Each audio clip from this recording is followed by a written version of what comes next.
Welcome back to Views with Here's your Jennifer News. This is Jerome Hughes, and today we got some more Disney news when it comes to the proxy war between Bob Iger and Nelson Peltz. So let's go ahead and get right into it. So y'all think that, the ordinary boardroom and everything doesn't have drama? Well, take a listen to this. You all feel like Disney's more about boardroom battles than fairy tales these days, and the fact that they're all about woke ideology? Well, guess what? You're not alone.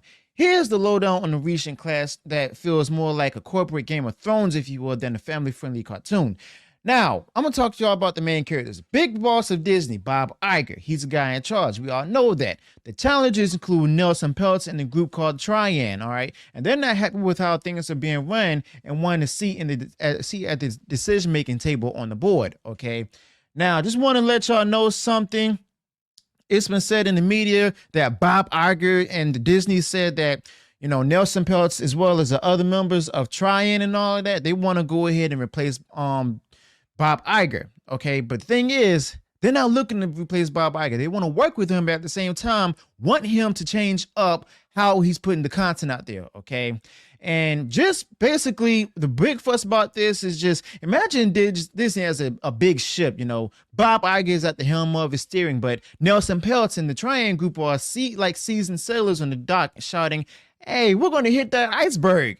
And they think they can help steer the ship, but, they need to be on the ship in order to do so, okay? Now, Disney and Bob Iger, however, is telling everyone these guys just want to throw Bob Iger overboard. But Nelson Peltz and Trian are like, nah, we just want to help them navigate and not to take over the captain's job. Now, Disney's been a bit sneaky trying to keep their crew together, trying to maintain control of the Disney board itself, all right? And because they have control over it because of the fact that Bob Iger basically chose the whole board himself.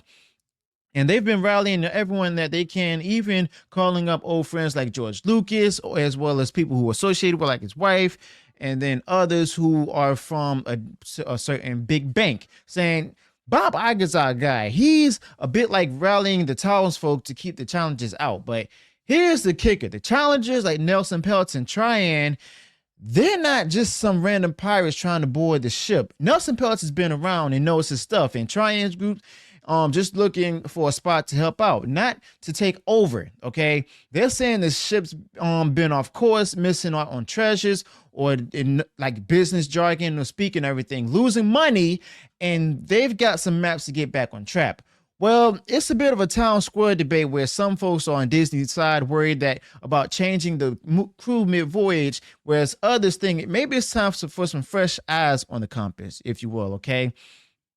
And at this point, this tussle isn't about throwing Bob Iger overboard, okay? It's actually about who gets to decide the ship's course itself. And Nelson Peltz and Trian are trying to get their hands on the wheel where they can avoid the icebergs Disney's been trying to hit lately, okay? And with that being said, Bob Iger, basically he's losing control of the company, okay? Where I'm not saying that he's going to get fired or anything or replaced, because guess what? Bob Iger is going to be there for a while, all right? At least until 2076, or as we think of YouTube, until 2031, all right? Because remember, when Bob Chapek was the CEO of the company, Bob Iger was still there. Okay, he was in his original office and made Bob Chapek stay in his office as well.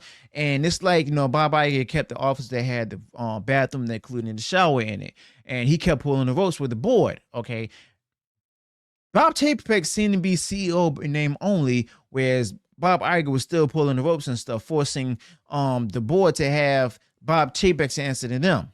Okay.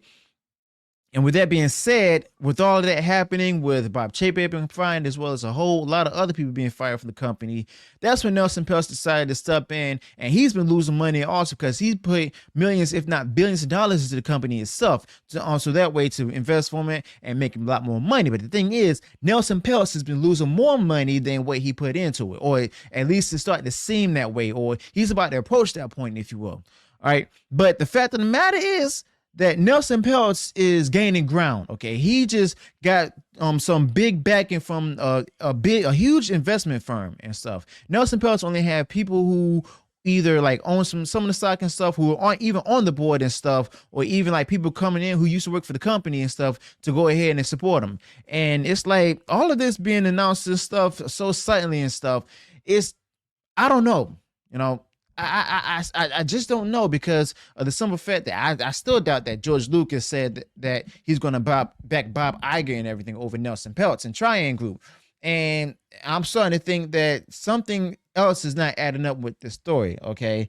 So it's kind of like, you know, a big episode of your favorite drama, like where will the challengers have to get on board, or will Disney keeps its gates closed? You know, only time will tell. Okay. So what do you think? It's basically a boardroom battle that's got a lot more twists and turns than the Disney roller coaster. And it makes you wonder, does it, what's more exciting, the movies or the meetings? Okay.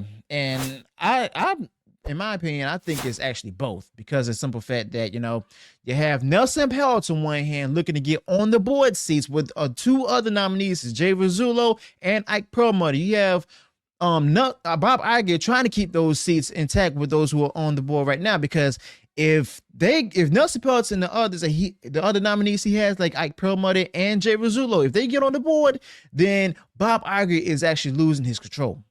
Okay, Bob Iger is basically the dictator CEO of the Disney board itself, because he's the one that chose him himself, and they got to answer to him. All right, and that's his personal yes man. In other words, Bob Iger is basically Morgoth, and the current board are his orcs. Okay, not his Balrogs, if you will. Okay, and it's like, you know, Nelson Peltz is giving the man a challenge and stuff. Bob Iger shown over the years he could take up on challenges. Now this is probably the biggest challenge that he's ever faced. Okay, I could be wrong, but the thing is that Bob Iger got himself into this thing, and now he got to get himself out. All right, and whether Nelson Peltz wins and stuff or loses, either way, Bob Iger is still going to be the CEO of Disney. It's just the mainstream media and the trades out there are spinning it, trying to make it seem as if Nelson Peltz is trying to get Bob Iger taken off the board and stuff and fired as CEO. He's trying to find somebody to replace him. But the thing is, he said it plenty of times before, and the trades released today, even in Deadline, that Nelson Peltz is not looking to replace Bob Iger or find anyone to replace Bob Iger. Bob Iger say he just wants to work with Bob Iger still as the CEO of the company. Okay, and that's it. You know, but just be careful with all of this, because the media is known for lying and everything, and I've proven that, and a lot of other YouTubers out there proving it and stuff, and people are starting to no longer listen to the media because it's been lying all the time. Okay, so let me know your thoughts about this in the comments below. Also, who do you think is going to win the board seats? It's going to be, do you think Nelson Peltz and the Triangle Groups and the nominees are going to win the board seats, or do you think that Bob Iger is going to maintain victory and keep the board seats for those who are currently on it? So let me know your thoughts about this in the comments below. Let me know what went wrong in the video. Be sure to include any additional thoughts that I didn't make in this video. If you enjoyed sharing this video, go ahead, smash the like button, share far wide across social media.